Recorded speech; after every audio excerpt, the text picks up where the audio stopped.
499 words about Rome Total War Defeating Carthage with cheat codes. Published on my website, accordionsprout.com, August 12th, 2024. I've written in 2 articles for this website, one about Pharaoh and the other freedom fighters, about how I miss cheat codes in video games. I wish I could say I never used them when playing Rome Total War on PC, but my title already gave me away. What's unique about the cheat codes in Rome Total War is how the effects they have rarely, if ever, create an absurd moment. Looking at a list of the cheat codes, it becomes obvious immediately the only reason to enter these codes is to benefit gameplay rather than futz with the system. The codes a player can enter into an in-game prompt can either add funds to the player's nation treasury, adjust the various traits their generals can have, set up automatic wins for battles, and even remove the, quote, fog of war, thus allowing players to see all enemy and friendly units on the battlefield. Trying to write about these codes, I thought at first I should examine the lack of absurdity in them. But upon reflection, I couldn't do this. Despite the apparent and real benefit of these cheat codes, Rome Total War does allow the player a chance to create absurdity within its system using its cheats. Like any good real-time strategy RTS video game, Rome Total War is built around building. The player assumes control of a nation, some troops, a patch of territory, and from there the goal is to build up an economy and military to expand outward. Recently playing the game again on Steam, I assumed the role of the Scipii, a Roman faction that's notable only because it's the blue team.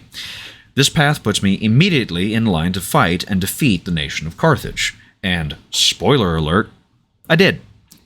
I used cheat codes to generate close to 100,000 denarii to invest in various city infrastructure projects, but mostly invested it in military units and buildings. In a few moves, I had completely destroyed Carthage and held most of their cities in my possession before Julii had even crossed the Rubicon. The sands of Carthage hadn't even been salted yet before I immediately shifted focus to Numidia and began moving troops across North Africa. It wasn't long before they were vanquished that I looked to the Iberian Peninsula. Somewhere in this conquest, I finally observed what was so absurd. In classic Doom, there was a cheat code called God Mode, where the Doomslayer became invincible. The cheat code Add Money was not God Mode, but it was close. Money in RTS games is the ability to gain strength, move freely, and care less about obstacles. Should an enemy attack me, I can simply bribe them to join my side or go away, and that's exactly what I did. The absurdity of this cheat code became that my faction, regardless of whatever challenge they face, became unstoppable, effectively removing the strategy component of the game. And a strategy video game without strategy is not a game.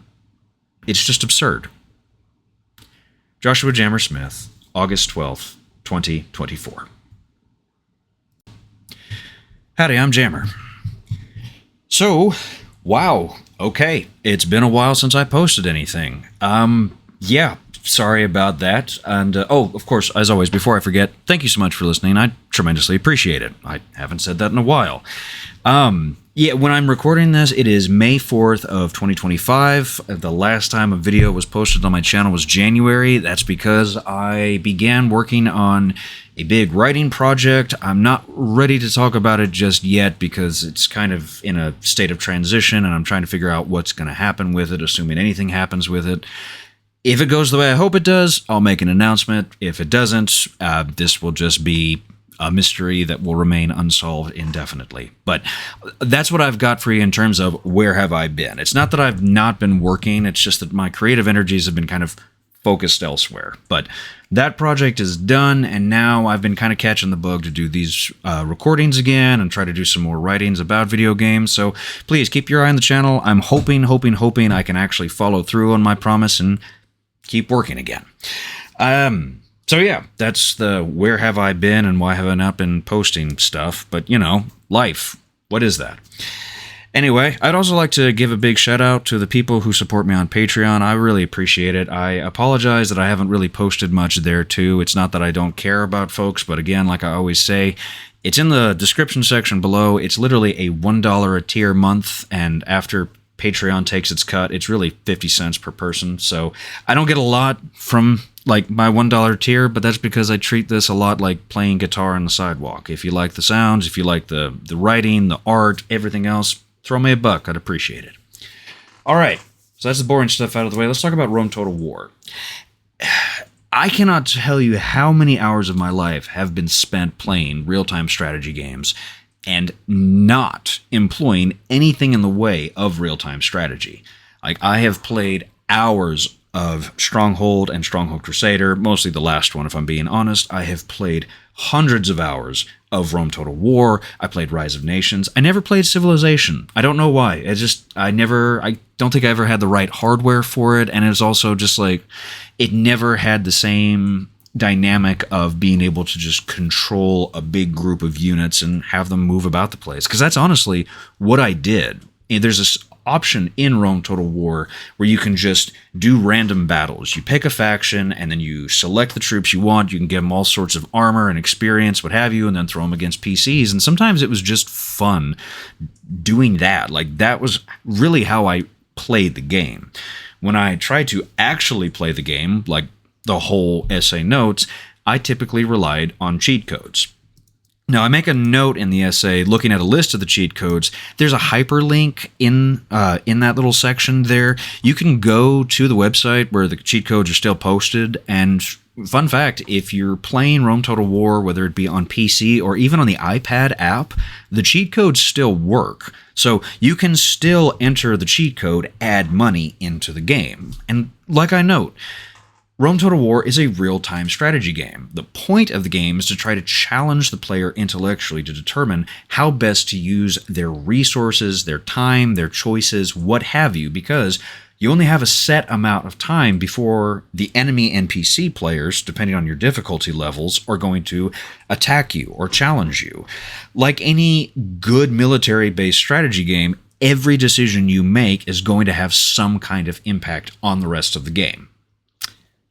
Until you begin using the cheat code add money. Because it doesn't matter then whether or not you're doing an effective tax system, you can just get more money. It doesn't matter if an enemy army comes up to you. As long as you've created a diplomat, you can bribe the enemy opponent. Like, this cheat code eliminated the need of a more minute strategy. And maybe that's the problem with this essay. Like, I was really excited to post something about Rome Total War because I played so many hours of this game. The reason I never had a girlfriend was actually very multifaceted. But one of the biggest reasons, obviously, was because I was playing computer games. It was a lot of fun. And Rome Total War was a jam. But I wasn't playing the game the way it was, quote unquote, meant to be played. I wasn't really trying to figure out a way to work within the system of the game in order to win. I just broke the game and made it what I wanted it to be. And so, since this is the third little of these under 500-word essays I've written thus far about cheat codes in video games, it's something that I kind of return to over and over again, which is that as the video game market has shifted, cheat codes have started to become just kind of non-existent. Like, if you tried talking to younger video game players, they might not really understand the reference of a cheat code. And I'm not trying to, like, old man it here, like, back in my day, you had to push the D-pad up and down 3 ways to get infinite ammo. Whereas today, now you just pay, like, $5 DLC charge, like a microtransaction, and then suddenly you get a gun that can shoot 500 rounds of ammunition or infinite ammunition. Like, again, monetization has replaced the exploration and discovery of the game. And part of that is, part of that is simply the economics of the video game industry as we move forward. As more and more people approach games purely as a product rather than just software that can be toyed around and played with. And as the people making video games are becoming less and less like the last generation, which was predominantly just a bunch of engineers who were wanting to see if they could do something, now you have people who are approaching video games with a far more either economic mindset or a far more narrative mindset. So the idea of breaking a game with some kind of absurdity, like in Pharaoh, you have the hippo stomp cheat code that I've written about, or in Freedom Fighters, you have the nail code cheat code, where like you can shoot Soviet soldiers, they go flying through the air and then get, quote, nailed to walls. Same thing with Rome Total War. In here, you can just add a cheat code and get infinite money. If Rome Total War was being re-released today, that kind of a code would not be entered anywhere into its software. It would be far more likely that the parent company would create kind of something like what Rockstar Games does with Grand Theft Auto or Red Dead Redemption games. You do a microtransaction to pay for in-game currency, thus forcing yourself to either play the game the way it was meant to be played or use your real-world money in order to play it. And this kind of change, to me, is really interesting, and one that just doesn't get talked about a lot. Partly because a lot of video game discourse is a lot of back-in-my-day-ism, but I do think as we step further and further away from implementing cheat codes into software designs, we are losing something important, which is the sense of play. Because as long as we approach a game with the mentality of, I'm going to just have to shell out $500 for 5 million in-game dollars, you lose the same fun you had 10 or 20 years ago when all you had to do was just move the D-pad up and down. Or in the case of Rome Total War, I think it was Control-Shift-C was the way you prompted the cheat code box. But I think I'm hitting 8 minutes now, so I'm probably starting to ramble. But I'll just kind of end on this, which is that rather than mourn the loss of cheat codes because they're not, again, it's, bleh, forgot how to talk there for a second. Rather than mourn the loss of cheat codes because it's change in and of itself, it's more the direction the change is going to take place. And even if I did break the real-time strategy of Rome Total War, I still spent so many hours with it because there was a real sense of play to these cheat codes, rather than just a kind of financial investment in them. I'll go ahead and stop it there. Again, whoever you are, wherever you are, thank you so much for listening. Thank you for coming back and listening to me. Again, I apologize for being gone for so long, but I'm here again. I'm going to try to get back into recording these and publish them on a semi-regular schedule, so please keep your eye open for there. And, hey, go play some video games.